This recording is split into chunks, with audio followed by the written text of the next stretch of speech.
You are locked into the Cowbell Kingdom Podcast, frontline coverage of the Sacramento Kings. Now, here are your hosts, Jonathan Santiago and James Ham. Welcome to the Cowbell Kingdom Podcast. I'm Jonathan Santiago. With me is James Ham. Our guest today has over 30 years of scouting experience in the NBA and is a much sought-after speaker and scout. Today we welcome Ryan Blake, Senior Director of NBA Scouting Operations on this year's Cowbell Kingdom Podcast. Ryan, thank you so much for joining us this week. Thanks for having me. How you guys doing? We are fantastic, and it's great to have somebody of your expertise on the show. You know, we love bringing in, great people with great knowledge on the draft. I mean, we cover the Sacramento Kings, and this has become a regular occurrence for us to cover the draft at length during this time of year. So again, it's always really good to have somebody like yourself who understands scouting at the level that you do. Well, this is going to be one of the deepest drafts in many years. I think after the 60th pick, you're going to have the NBA teams calling agents to get players that were undrafted and trying to sign them for the Summer League. You have 7 teams that have multiple picks, so you really don't know what's going to happen, whether teams are going to pick on that second pick. Are they going to try to trade if they're going to get an international player? Teams are going to try to move up to get maybe one of those second picks from another team. That's why this 2014 draft, is going to be one of the most interesting in years. You talk about it, Ryan. You talk about it being one of the deeper drafts that we've seen in years. How does it compare to, some of the historically great drafts? I mean, some of the drafts that come to mind are the 2003 NBA draft or the 1996 NBA draft, and of course the 1984 NBA draft, which will be chronicled in a documentary for NBA TV coming up. Those drafts had Hall of Fame talent coming in. We see players here who may have that type of potential, but it just seems like this draft is just really deep with talent. But what about potential Hall of Fame talent in this year's draft? Well, that's what you said, potential. And you can't evaluate a draft until after 3 years at least. So every team wants to have a player to hit that on, to be that franchise player, whether it will be a Charles Barkley, a Kevin Durant, or even a Damian Lillard. Teams are hoping to find, a player that can make that impact. And you make a successful first-round draft pick when you have an impact player that is making impact after the All-Star break. Now, if they do better than that, if they're making an impact immediately, then you've done really well. And a lot of these players, if you can get a player that can play for 10 years, you can get a power forward that can be a 10-8 guy, and you get them very inexpensively. So it's not just trying to hit the home run, it's also trying to fit maybe what I'm calling this draft is the BPA, best player available, and that player may be able to play on your team for a number of years, make an impact, and help you win a championship. Ryan, most drafts we look at, and as we get closer and closer to it, it becomes very defined at how many players, how many high-end players. If you go back to like the Joakim Noah draft, I know that was like a 10-man draft. What does this draft to you look like? The Sacramento Kings sit at number 8. Is this a 5-man like high-end draft, or is it a 12-man? What do you like specifically? This draft is different than most. Where do you see that? Well, I mean, it goes back, and not to be redundant, but you have a deep draft, and you're picking on potential. And you have guys, I mean, you can have a Jimmy Butler, a Wes Matthews, or Jeremy Lin in this. Those were second-round and undraftable guys. Well, Jimmy Butler was a late first round, I think. But you got guys like an Adrian Payne. You have a senior that's also older that can come in and absolute Al Horford type of player. You have someone that like an Andrew Wiggins, Harrison Barnes, or a Vince Carter type. Yeah, I mean, we can go to a list of players. We don't know what Dante X going to be like. He hasn't played in 8 months. He hasn't played against a high level of competition. He hasn't gained his game toughness in a while. He's got to tell veterans what to do and what not to do, but he's going to have to learn the system. He's got a lot of talent, but we don't know how he's going to develop, so you're hoping. And you can't actually make that, hey, this is going to be a 10, 11, 12. No. We brought in players, and the toughest thing to really judge a player is to look into the player's heart, and you can't do that. I mean, if we go back into the draft where Carmelo and Darko Milicic, and we couldn't see in the future and see what was going to happen to Darko still would have been picked before Carmelo. There's absolutely no doubt, because that's where Darko was in his game, and his upside was so. But if a person comes in, does not have a work ethic, is not able to keep his confidence, that's detriment to a player. Shabbat from Connecticut, who, well, little size, but he's got a huge heart. He's competitive. He's a leader. He's so competitive that you know that player is going to be in the trenches for your team. You talk about the sort of the workout warrior, the guy who has the heart, who has the want, the desire, and we get to see Noah Vonleh come through on Monday, and he's a player that's widely known as someone who really dedicates himself and puts in the time. But how do you balance that out between a guy who is a workout warrior and a guy who is a basketball player, a guy who, I mean, when you're scouting and you're watching a player, you can project that he's going to keep working, but you can't project whether or not his skills are going to develop. So how, especially with a guy like with Vonleh, where he's got so much upside, but at the same time, he's green. You don't know what he can be and what he might be, and you can only rely on things like heart. You hope that he continues to work out. But again, how do you balance that, the workout warrior versus truly a basketball player? Well, I mean, you can't really rely on heart because you can't really judge it. And having at least 1 year of a freshman like Vonleh that plays against high-level competition for at least 1 year, you can imagine how difficult it was when you had to judge a high school player. We take a look at Amari Stoudemire. His senior year, I mean, he kind of dogged it. He was a man amongst boys. Here's a guy that was on a team just like any other high school player that was playing against some Division I prospects, some Division I prospects. He looks great. He got drafted, lower than what he thought, but he didn't prove it then because judgment of heart. We don't know if he was going to dog it. And it wasn't until he got into the Suns camp and he made that decision himself and said, okay, I'm going to go in and work hard and prove to the people they should have drafted me higher. Well, that's great. And he did it. However, he should have done it, in high school. But that can also be maturity. But take Vonleh, for example.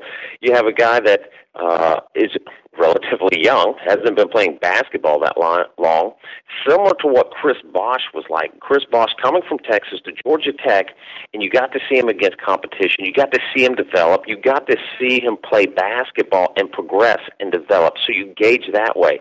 Furthermore, you got to see that development. But you also have advanced analytics. We use something called Vantage Sports, which is the best thing in the world out there. And it helps you gather the knowledge, see successful screens, successful hedges, out-of-area rebounding, closeouts, everything you get. And you answer some questions, ask some questions to see how that player is and develop. So it becomes mathematical, but it also leads to the ultimate decision, which is, of course, the eye test. Ryan, you touched there on just how you assess players these days. Obviously, you do your own fair share of assessing the international prospects as well, who play at a different level of competition compared to the college players in this year's draft. There are a couple guys, potentially who could go in the lottery from the international game. You know, I'm looking at Draft Express right now, and you see somebody like Dario Saric or Jusuf Nurkic, I hope I'm pronouncing his name correctly, as potential lottery picks there. But, you know, how would you assess some of the international talent in this year's draft? Well, it's all about potential. Besides Saric, I mean, Saric is really the most ready right now. 6'10" and 225 pounds. I mean, he led his Sabona team in Croatia, to the Adriatic League championships. He was the reigning MVP of the league. For his position, good rebound, excellent ball handler for his size. However, you have an international player whose father's already said he's not coming over this year. So you look back and you go Vasquez, Weiss, Ricky Rubio. Okay, you have a guy that's under contract, so you don't know what his buyout's going to be. He's not coming over here for workouts, so this leads most everyone to believe that he's going to pull his name out of the draft. Now, if he doesn't, someone's going to take him almost not unseen without getting as much background and information. So there is a risk. Now, an NBA team can only put in $500,000 to buy out a contract. If he has any more, let's say he has $1 million buyout, that means he shows up with an invoice. Who's going to pay for it? He's not going to, a la Ricky Rubio. So if you're a team with only one pick, that's a huge risk. And as a GM rebuilding a team or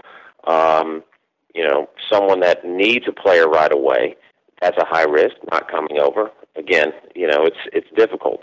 Now, Nurkic is a guy that, he's 6'11", 7 feet, 280 pounds, got some skills, only playing 16 to 20 minutes. He's showing his progression, but it's kind of the same thing.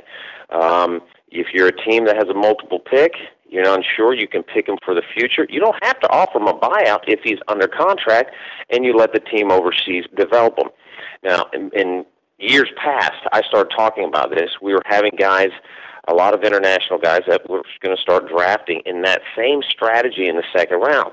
But I started talking about, hey, teams are going to start doing it in the first round. If you're a team such as San Antonio or a team that has a multiple pick, or let's say San Antonio, who has a team that's filled roster spots and you only have one pick, you can do that, especially if you like the player. Say, we don't have to offer him a buyout. He stays overseas, and then if he develops, we can bring him back when we start losing players or we need to strategize on a different strategy.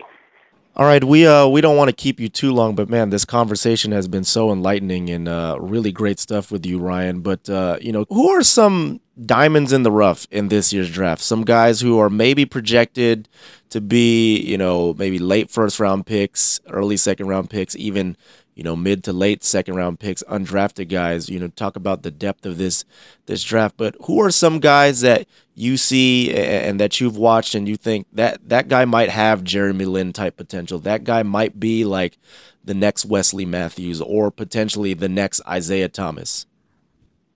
Well, I mean, we take Wes Matthews and Jimmy Butler, and you take the Marquette. You have a Jamil Wilson, who's a 6'7", long, plays like a 6'9", a great defensive player. You have Markel Starks, who played extremely well at Portsmouth. Not saying that he's going to be a first-rounder, but a guy that can come in. Shane Whittington from Central Michigan, who played as a center, came into Portsmouth, and we found out, as we suspected, at least that's why I brought him there, to be a stretch four, shot the daylights out of it all the way out to the NBA three-point line. You've got guys like Melvin Ejim. You've got guys like Corey Jefferson, 6'9", power forward from Baylor. You've got a lot of these guys that you can find and get that opportunity, and might be able to, Markel Brown as well. A guy who's got great athleticism, who's a really heady player, plays defense. Here's the thing, guys. None of these players from the first pick to the 60th pick are going to be your first or fourth option when they get in. You're going to have to play defense. And you look at the strength of this, you got a lot of great defenders, you got a lot of good shooters. You're going to earn offensively, get the confidence to where you can become a better option. You have to have that versatility. And in this draft, we have a lot of players with versatility. You come in and know your role. One of the biggest things, Kurt Rambis used to tell me, it's like, Kurt did great because he was a rebounder and he passed the ball. And he blocked out set screens. And guards love that. Scorers love that. And you can make a living doing that. And if you do it well and have the right attitude, you can be in the league a long time. All right, Ryan. Hey, thank you again. This has been such an enlightening, lengthy conversation. We appreciate you coming on. And, if the Kings are once again back in this position next year, drafting high, we'll probably have to get you back on the podcast. But once again, hey, thank you for joining us this week. You got to listen. Sacramento's got a great front office. They're going places, so keep your head held high. They'll be doing good soon. Or, excuse me, they are doing good. They're going to be doing better soon. Thanks to Ryan Blake, Director of Scouting for the NBA. Incredible conversation, John. Going back and looking at the history of the Blake family, their influence on the NBA, it's really a remarkable story. I mean, his dad, Marty Blake, took over the Atlanta Hawks in 1954, if I'm not mistaken, as general manager. And did that. Bob Pettit days. Yeah, until like 1970, he was the guy who drafted the first European players who did not come over. And then in 1976, he took over as a director of scouting for the NBA. And I think he did that I think he went up to right around the point where he did pass away a couple of years ago at the age of 86. So just a family lineage of scouting. And to hear how passionate he is, It was really impressive.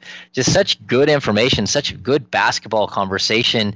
And, you'll hear a lot of sort of the outtakes and stuff that we had with him as well, just because we had so much good stuff. We ran long. I mean, very seldom do we go 30 minutes with a guest, especially a guest of that stature, a guy who, when you see it at first, like, oh, who's that guy? I don't know if I want to listen to that podcast. It's like, and then you start listening, you're like, holy cow! I mean, talk about some great information, and that's why I love this time of year, John. I love the draft season. We always have great guests come through that just drop serious knowledge on the world of basketball, and that for me, this is my favorite time of year. Yeah, to remind people, I'm sure you all have listened to the first segment. It's probably 15 minutes, so like half of it we edited out because we're going to roll out the rest of it for other pieces and other content.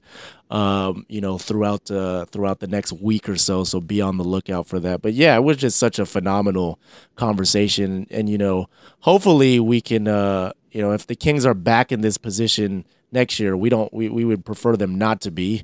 But if they are, it's wonderful to have him on the show for the first time. We like you said, we enjoy this time of year. We always get really good guests. We've had great guests to help us cover the draft. Guys like Jonathan Gavoni of Draft Express. The coaches who've come through. I mean, think about the coaches we've had on this podcast the last couple of years. We had Dave Rose of BYU with Jimmer. We had Randy Ray of Weber State for Damian Lillard. And we had I forget his name. Who is it? The Lehigh head coach. Let me look it up. I feel bad now. I'm gonna find it, and I'm not gonna edit this part out. Brett Reed.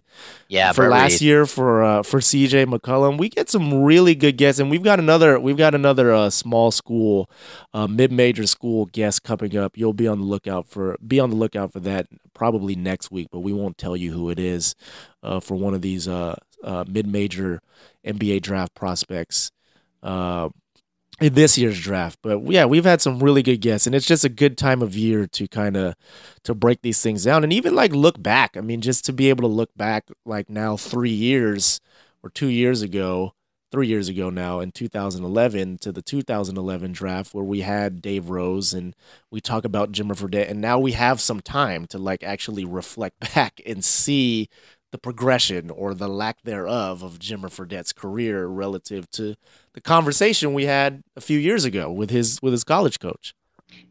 Yeah, John, I loved that conversation because a lot of these coaches, what you don't realize too, is that they actually play the games themselves. And they have, a great history too. I think that was one of the funner things to talk about Dave Rose about. He was a member of Phi Slamma Jamma. I mean, he was there with Clyde Drexler and Hakeem, and I think there were others that played in the NBA off that team from the Houston team. Just incredible. This time of year, again, it's just we bring in guys that you don't expect such great content from, and then they just drop knowledge. And that's what it's about, John. That's what it's about. You want to add to what you're already, what you're seeing and what we're looking at. We got to see draft prospects this week. Of course, Noah Vonleh comes through town. Yes. Marcus Smart, Elfrid Payton, Tyler Enis. Yep. Yeah. Just, those are 4 guys who are going in the first round. 2 of those guys will be in the top 10. Enis, I don't know, he's going to go, between 14 and 18. And who knows where Elfrid Payton will go, but probably closer to he could rise in the 20s. Maybe in the 20s he could rise. I mean, there could be some potential there. I know, we asked Mike Bratz about King's assistant GM about the workout. They had Marcus Smart specifically match up against Elfrid Payton, who is known as a defensive-minded player, has some talent on that side of the ball. And, he said Elfrid held his own against Marcus Smart. And we didn't get to watch it. I know a lot of fans, when we're at these draft workouts, we tweet that we're there, and then fans say, how do they look? What do they? How are they performing? We don't see any of the workout. They pretty much... for the most part, they curtain off the workout. We don't get to see like the main portion. So in retrospect, we end up watching what you guys watch, which is, the draft videos or the workout video that the Kings post to YouTube.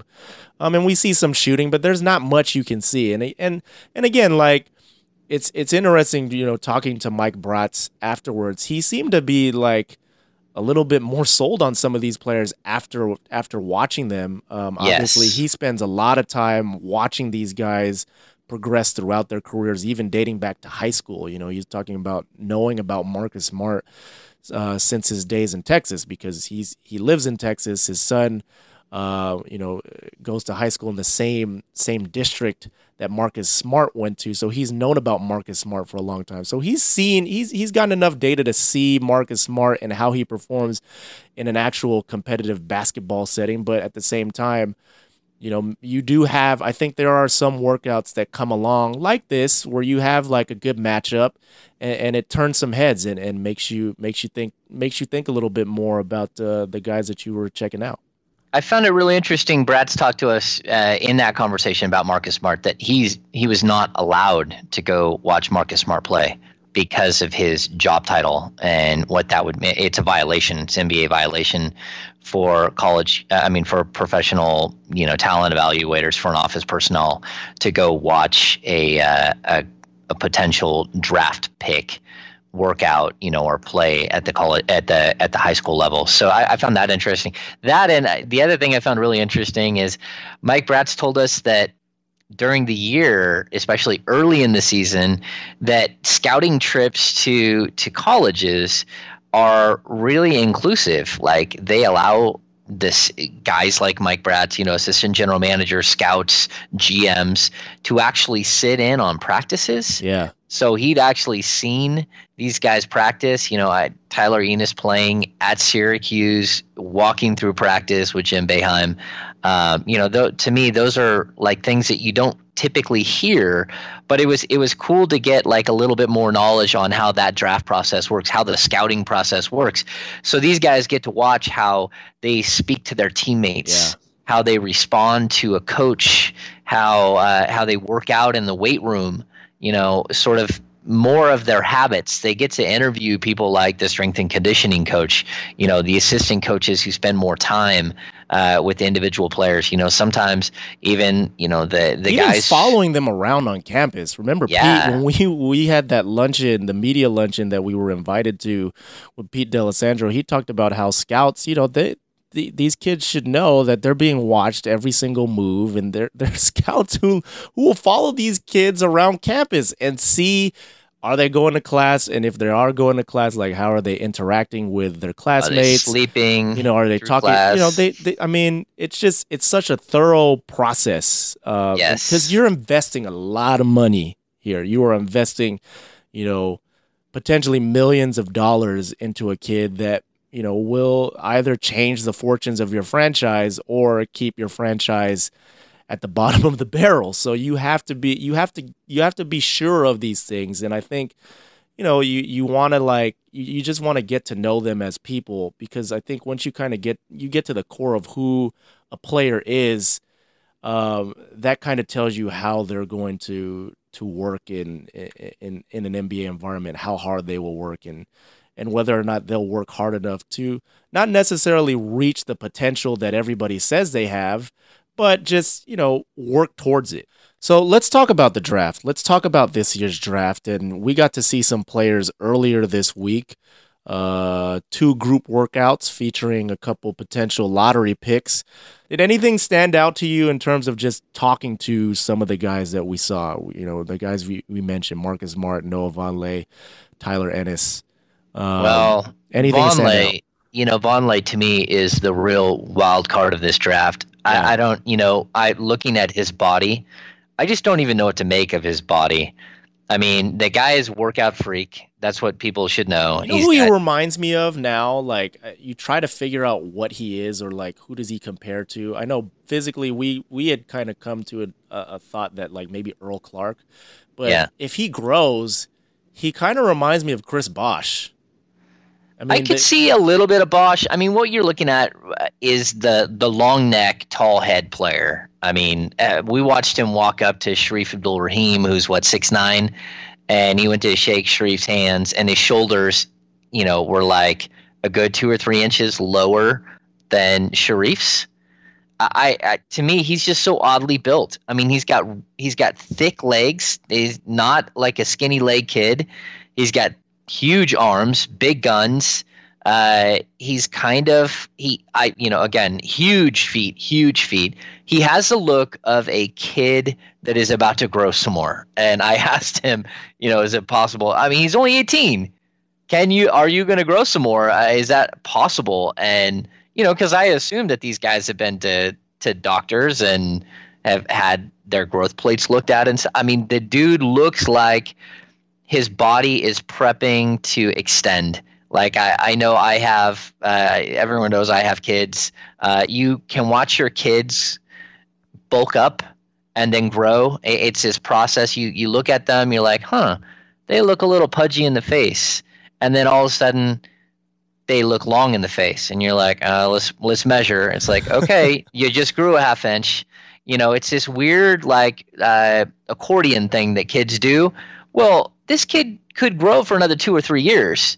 So you just don't know. And he has this look of like a giant, like gangly, strong kid who has a very unique skill set too. And he's 2 or 3 years away from being like ready, John. Again, they talk about his skill set and they're like, oh, we didn't know he could shoot like this. You know, I've watched enough footage of him to go, I don't love the way he plays. You know, he has a 37-inch vert, and he has no idea how to use that 37-inch vert. Mm-hmm. He plays at a dude with a 22, 24-inch vert. He's a ground-based player, so it doesn't matter if his top end. You know, same thing with Doug McDermott. It's like, yeah, it's nice that you max out at like 37.5. It's like every once in a while you're going to have a breakaway and you're going to go in and dunk, but he can't use that side, that vertical in a standard game. That's just not how he plays. And so it's kind of like wasted. Some players play, you know, they may only have a 30-inch vert, but with their length and everything. I mean, even like Dante Green is the guy that like he put up these highlight reel dunks, right? And he measured in at like 6'9". Some people said he was 6'11". That wasn't the case. 6'9", but with long arms. And there were times where Dante Green looked like he was like a super athlete that could, you know, do 360 dunks all day long. And he could, but it's because he maximized his vert. his vert wasn't very high. He wasn't a 36-inch vert guy. He was like a 32-inch vert guy coming in out of the combine. And so, I mean, some guys know how to use it, some guys don't. It's just not part of their game. Like Luis Scola. I bet you Luis Scola can jump 30 inches, but he certainly can't do it in a game. Scola is lucky if he gets 6 inches off the ground on most plays. So anyway, Vonleh reminds me of that. And I don't know where Vonleh is going to end up as a pro. It's very like either very or. Interesting. It's just, he might end up being like one of the best players to come out of this draft. Yeah. Or he could be a bust. He could be a complete bust. And I think a lot of that will have to do with situation. Where is he going to be drafted? Is he going to be drafted to a team that has a strong track record of development? Or is he going to go somewhere that doesn't have that, and he's going to have to figure things out, a lot of stuff out on his own? And if that's the case, I mean, because you look at a guy, we talk about the old, some of these previous drafts. I look at a guy like Tyreek Evans, and I wonder if he were drafted somewhere else with a better structure around him, obviously more money coming in from the ownership group and a better dedication, and not like a rotating, carousel of coaches coming through. Would he be a better player today? Because honestly, I think he's more, naturally gifted and talented than a guy like Steph Curry. Although Steph Curry went through a couple of years of, inconsistency in like the first 3 seasons of his career in Golden State. But, he had some good development the last 2 years or 3 years. But, you wonder, would he be better if he were drafted to like the San Antonio Spurs? Or if he were drafted by the Thunder instead of James Harden, would Tyreek Evans be, where James Harden is today? I mean, we'll never know because that didn't happen. So, John, we have a couple other things. There were a couple other prospects that came through, too, that we should talk about besides Noah Vonleh. Clearly, Marcus Smart, he's the closest thing to Tyreek Evans we've seen in a long time. More straight down the line type player. He's not a guy who's going to, like, dance around with his head. He doesn't have as good of He doesn't have the handles, as Tyreek. He won't be Euro stepping through guys. He'll more or less, like, run through them like a running back.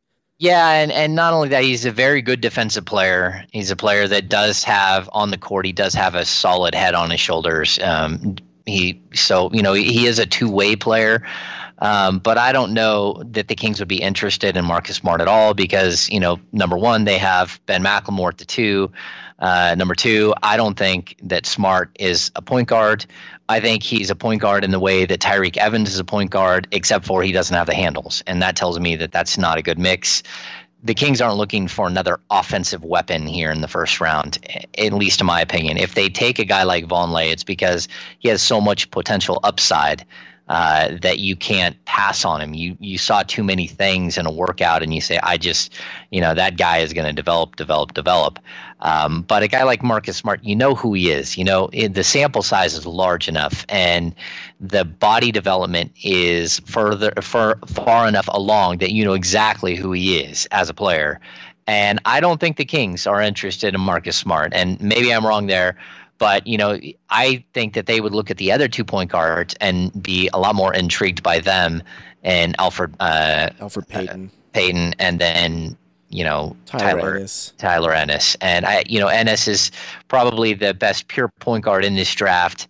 But the problem that you have with him is that he's not going to go in the top 10. Yeah. So the Kings would move back to take him. And that's always a gamble. But if you think you could pick up a really good piece and move back 5 or 7 spots in the draft, then maybe that's what they do. But that would also mean saying goodbye to Isaiah Thomas, probably. Maybe not. Maybe they would groom in behind him as the true point guard. It's just that the Kings are kind of stacked right now at that position for young players. Now bringing in a veteran, something different. Again, when you're looking at Payton, he's a score first guy, but he's a score first guy who's long and can defend. So he's an intriguing prospect. And he's young for his age. He's a junior. He spent 3 years in college, but he's 20. Like he graduated high school at 17. Oh, that's Yeah, okay. so I could see him being an option if the Kings decide to either get into the second round or to get into the late first round, because he's a guy who's slated anywhere between like 22 and 32. So you never know. He could actually make a slide, and the Kings could jump on him, later in the draft if they're able to get a pick, if they're able to buy a pick from San Antonio or to buy a pick from Philadelphia, which has like not only the first pick in the second round, but I think 4 other picks. So there are going to be some options here for the Kings, and there is talk that if the Kings need a second pick in this draft, or even a pick in this draft, if they do trade out of number 8, that there's a very, very good possibility that we could see something, a point guard taken that late, or it really depends on what the team needs and what type of player falls. And the Kings are very open about the fact that best player available, especially late in the draft. But if someone that you have slated at 20 or at 18 falls to number 32, expect the Kings to jump into the conversation very quickly. Yeah. All right, let's switch gears here now. Let's talk a little bit about Charles Barkley. We don't talk about Charles that much. Before we get into like what it is that we're going to discuss about Charles Barkley, it is good to note that Sir Charles actually donated $10,000. They had, the TNT had that drive to the finals contest between him, Shaq, Kenny, and Ernie Johnson. They were competing for points, and Charles won. So he won $10,000 to give to a foundation of his choice, and he decided to give that to the Mustard Seed School in Sacramento, which is partnered with Loaves and Fishes, a homeless shelter in downtown Sacramento. Now, the Mustard Seed School, helps educate, brings education to homeless kids in the Sacramento area. So I thought that was nice of him. And he's donated to them before. I believe he was on The Price is Right, actually, and won some money for the Mustard Seed School. So it's nice to see Chuck, making contributions here to the Sacramento area. Obviously, he has ties to Kevin Johnson, former teammate of his, the Phoenix Suns, now mayor of Sacramento. So he's a guy who's liked here in Sacramento, and he's had some nice things to say about Sacramento. I asked him, I was on a conference call with him earlier this week promoting the American Century Golf Championship up in Lake Tahoe, which, we haven't been able to go to that the last few years, James, and I don't think we'll ever be able to cover that again.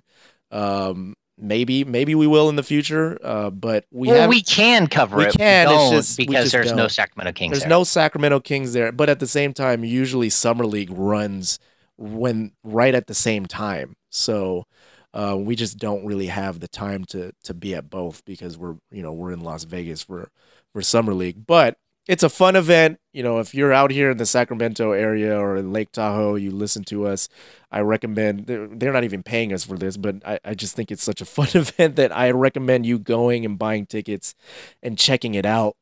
And Charles has played in it for like the last 16 years, I think, or 15. This will be his 16th appearance. So he did a conference call with media, a lot of questions about the NBA, and I joined in on the conference call to ask him about the Sacramento Kings and Kevin Johnson and such. And, he mentioned that he was disappointed in the Kings' performance this year. I think he kind of left out the fact that, they had made so many trades and had so much upheaval this season that it was almost impossible for them to really improve much this year. But, he's a guy who roots for Sacramento. He had mentioned, hey, he's glad that the Kings stayed.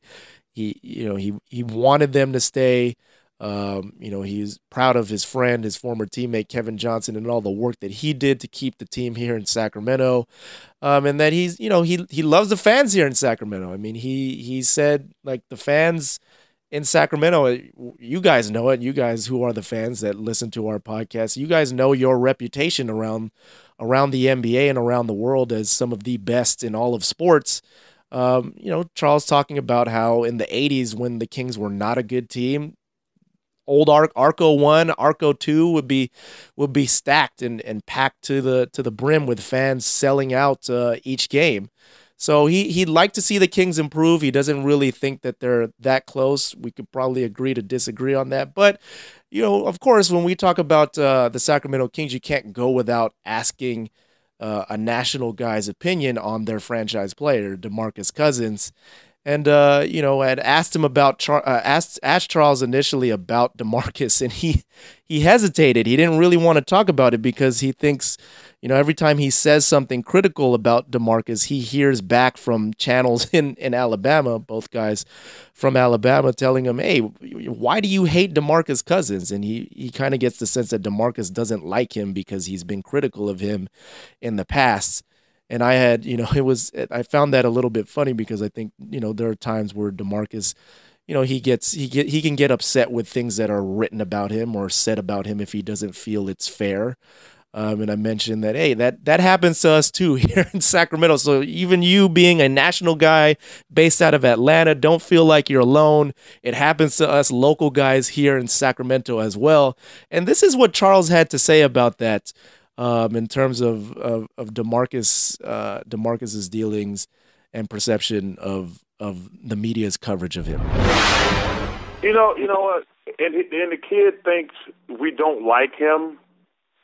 He can't do stupid stuff and us not criticize him. It's nothing personal. That's the thing that drives me crazy about all these players. When they do, like when I did crazy stuff, I actually got criticized, but I didn't hate every media guy in the world. Like, y'all job is to ask me when I do something stupid, why should you do something stupid? And he like I say, he's from Alabama, so I have to hear when I go home to Alabama, when I'm visiting my mom, why I hate DeMarcus Cousins. I said, wait a minute, I don't even know DeMarcus Cousins. I have nothing against him. But when he does stuff, what am I supposed to say? And that's the only thing that drives me crazy about that situation. I would like to see him. I would like to see him grow up and be an all-star because he's got the talent to be the best big man in the game from a talent standpoint. But it takes more than talent. All right, that was Charles Barkley on that conference call for the American Century Golf Championship.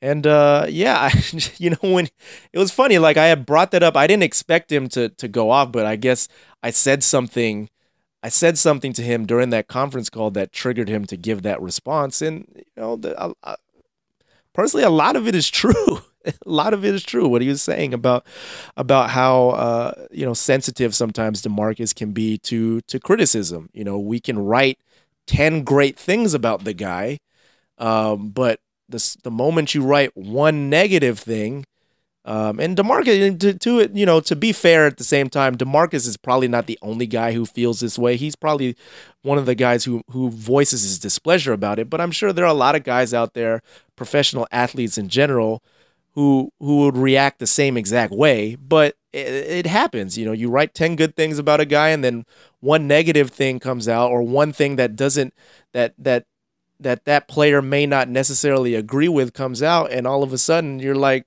you're shut out or you're on the hit list. Well, it's a difficult thing to really like work with DeMarcus. There's something missing, and he just needs to figure it out, right?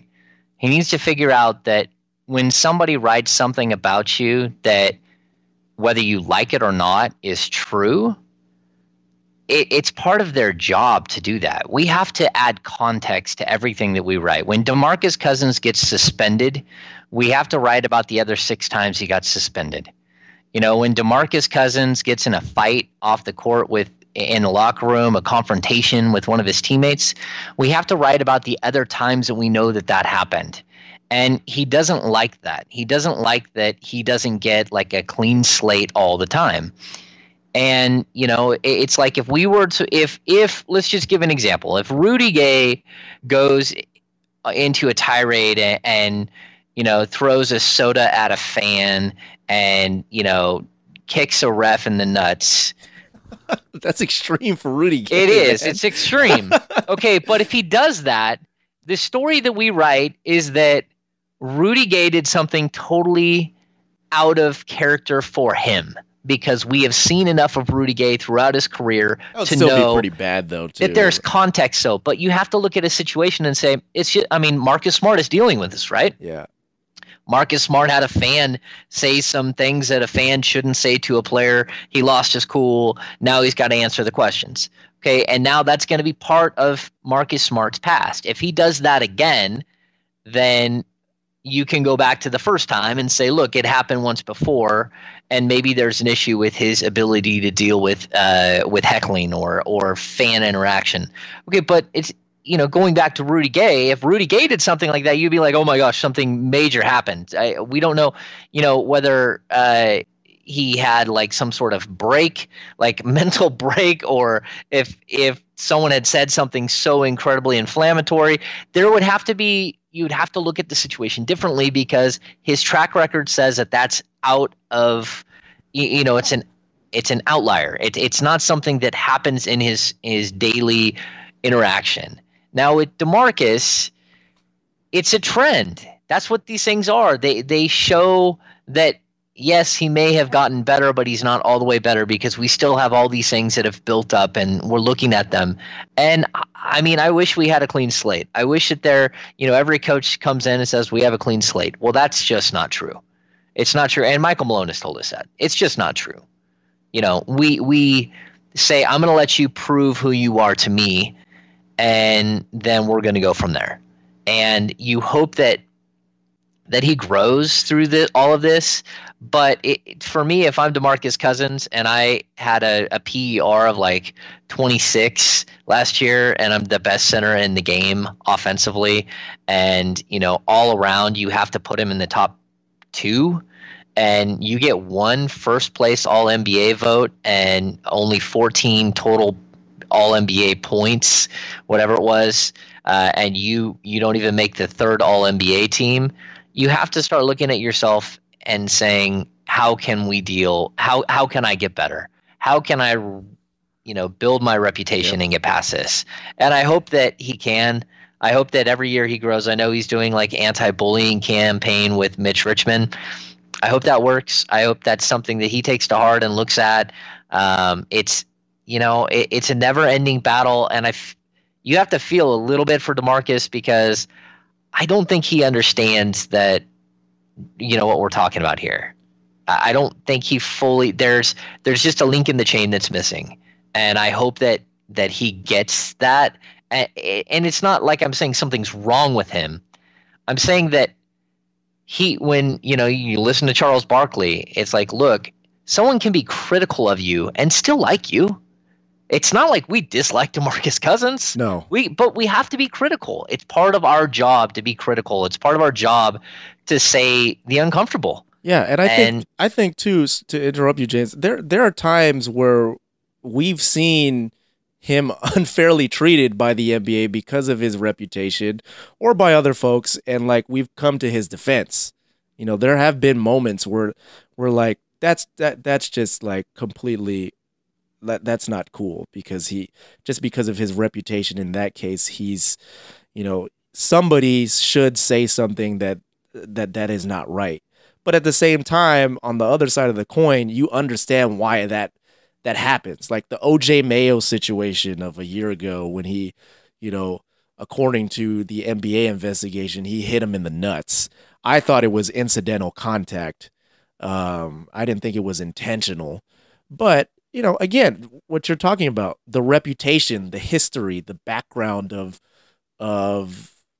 distractions in the past, it plays into their decision-making process. So, even though his reaction played into that as well, just so you know, exactly. Like there was behind the scenes, there was a reaction he had to them even investigating that. And he, he's combative. He is. And that's, it's okay. He's going to grow through some of that combative nature. And you have to have the right people who can handle that, I believe. Yeah.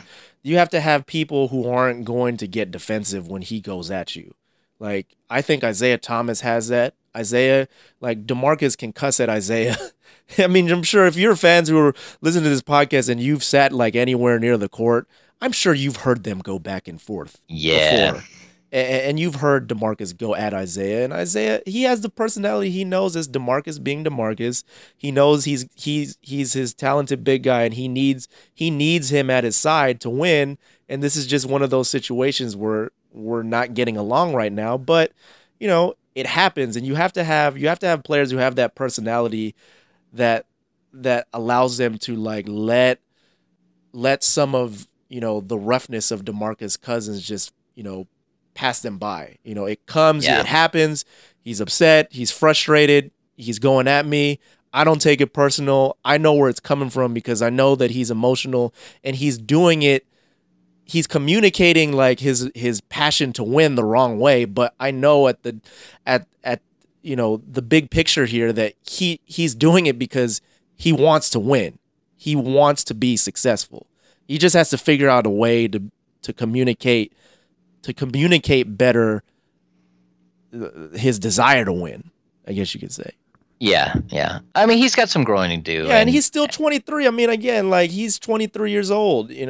But 2 years from now, we can't say. But he's just 25. Of course, it's like, he's been in the league for 4 years. There's always no more excuses. There's always like two sides. I always feel like nothing's ever like black and white. Sometimes I feel like there are things that are black and white, but there's a lot of things that aren't just black and white.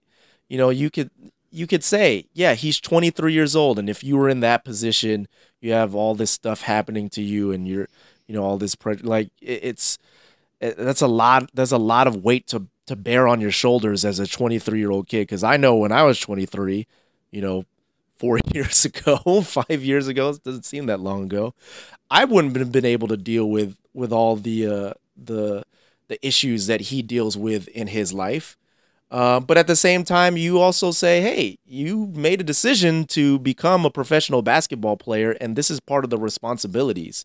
And you made promises when you took that big contract. He made promises about, how he was going to act, how he was going to move forward, and he needs to live up to those promises. Yeah. And I'm not saying he hasn't. I'm just saying they're out there. It's not like, it's not 82 games doesn't make it all better.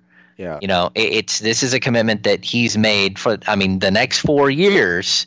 He's made promises about when he got that big giant check that he was going to be different, that he was going to be more of a leader, that he was going to, take on these things, that he was going to figure it out. And we're going to give him a shot to figure it out. And I that's part of it. It's like, look, while we give you a shot to figure it out, DeMarcus Cousins, you have to give us a shot to look at the way, all media, not just John and I, but the way that all media covers him, because it's not all bad. I mean, again, John and I have been, not on a pulpit, but close to it, saying, look, this guy, how could you not let him on the All-Star team?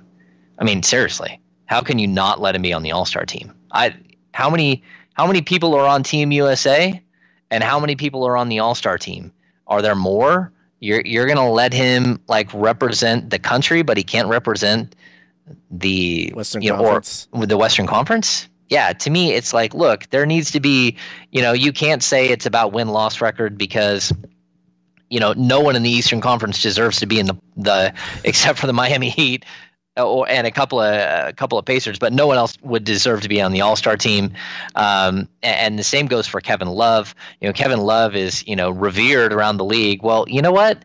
Kevin Love had a center that averaged, 18 and 10 next to him. He had a shooting guard that averaged over 20 points. And, he's got a pass-first point guard. He's got a defensive-minded small forward. And honestly, he had a great coach. And Kevin Love didn't make the playoffs. Again, Kevin Love hasn't made the playoffs. So, you compare DeMarcus Cousins' stats and you compare Kevin Love, maybe, Kevin Love deserves to be an all-star, but so does DeMarcus Cousins. And again, I think this is the highest PER for a player in the last, I don't know, whatever. I read the stat somewhere. It's the highest PER for a player to not make either the first, second, or third all NBA team. And that's, it's reputation. A lot of it's reputation. A lot of it has to do with things that aren't basketball. But, this is show business. It's part of it. You gotta play the game at least a little bit, and it's not just a game of basketball; it's the whole entire package. So we'll see. It's going to be exciting summer. It's going to be exciting, next couple of months, and hopefully we get, like last year, we get an improvement again from DeMarcus Cousins. Because I think we all expect it. Okay, on that note, let's wrap up this edition of the Cowbell Kingdom Podcast. Thanks to Ryan Blake, the NBA's Director of Scouting, for joining us this week. And we'll be back next week with another interview, another episode. So for James Ham, I'm Jonathan Santiago. Thank you for tuning in to the Cowbell Kingdom Podcast.